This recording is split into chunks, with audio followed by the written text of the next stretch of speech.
In 1939, beneath Kangchenjunga's shadow, three climbers faced a mountain that had defeated all before them, a frozen fortress of ice and silence where every step toward the summit was a step closer to the unknown. Hey, glad you're here. Welcome to the Himalayan Journals. Here on this channel, we bring to you real stories from century old field notes.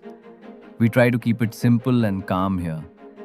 Think of it as a documented history of the Himalayas from the early 1900s, covering stories of indigenous wisdom, epic expeditions, and groundbreaking science passed on just as they were recorded. Subscribe, zone out, binge. High in the eastern Himalaya, under the shadow of Kangchenjunga, a small team of mountaineers stood before a peak that had turned back every attempt before them. It was July 1939, and from their base camp in Sikkim, E. Grobe and his companions could finally say it.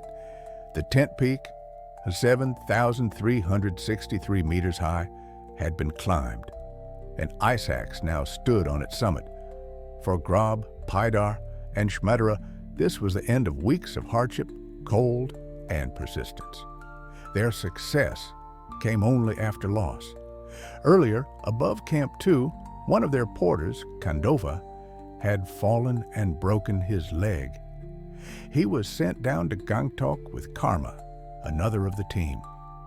It was May 23rd when they were ready to begin again after the necessary formalities.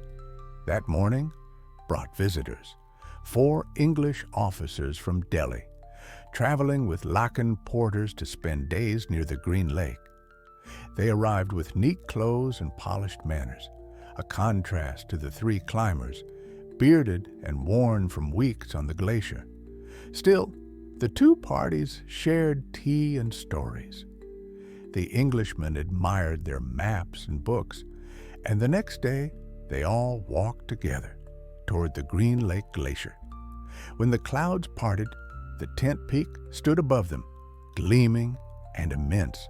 None spoke. Only the sound of boots on the ice filled the valley.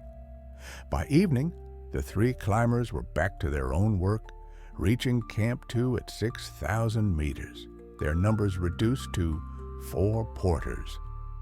On May 24th, the real ascent began under cloudy skies. The route toward the Nepal Gap led across crevassed ice and up a steepening slope. Grob and his companions split into 2 lines, one over rock, one through an ice couloir. Hours of step-cutting followed. Grob reached the top soaked in sweat, his shirt freezing solid in the wind from the Nepal side. They made their bivouac beneath an ice sentinel, tents trembling in the gale.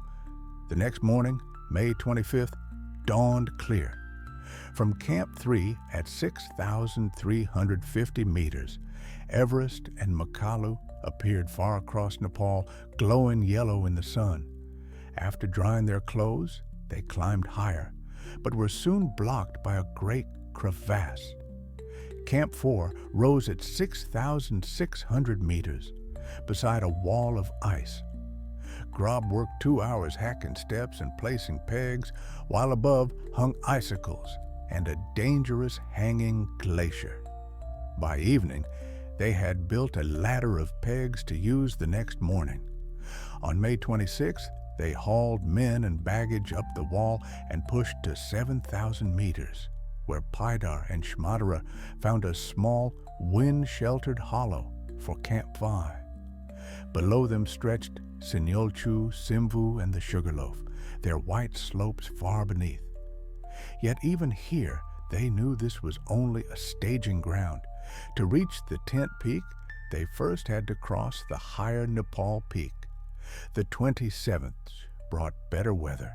The 3 men climbed the long ridge to the summit of Nepal Peak at 7,153 meters, shook hands, and looked out on an astonishing view. Nepal, Tibet, and North Sikkim spread below. Through binoculars, they traced the route to Tent Peak and saw their challenge, sharp towers of ice and granite for more than a kilometer rising to the final battlement of the summit. Still, they set the next day for the attempt. At dawn on May 28th, they packed 2 tents, food, paraffin, and warm gear. The rope order was Schmetterer first, Grob second, Paidar last.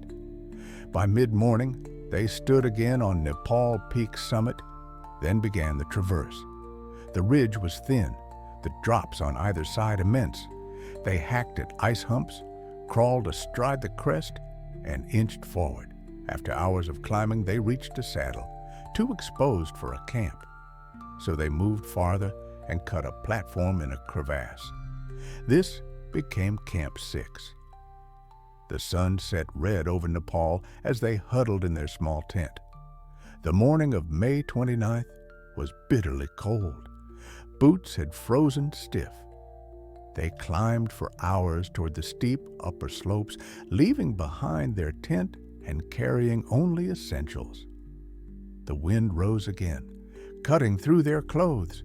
Granite blocks towered above them, surrounded by blue ice. Schmetterer led the way, swinging his axe, finding holds where none seemed to exist. At last, they reached the final snow slope. 5 minutes more, and they were there, the summit of Tent Peak, 7,363 meters. They drove their axes into the snow and looked out in silence. To the north lay Tibet, with its long glaciers and barren pastures. To the west, Everest and Makalu. To the east and south, Kangchenjunga and the silver ridges of Sinyolchu and Simvu. Far below, their tent on the glacier looked no larger than a stone. It was Whit Monday. That night, they barely slept, frost biting their hands. Schmetterer's little finger froze. The next morning, May 30th, clear skies helped them descend, exhausted but safe. Yet the mountain had one more trial. On May 31st, clouds closed in and 2 porters fell on a steep slope.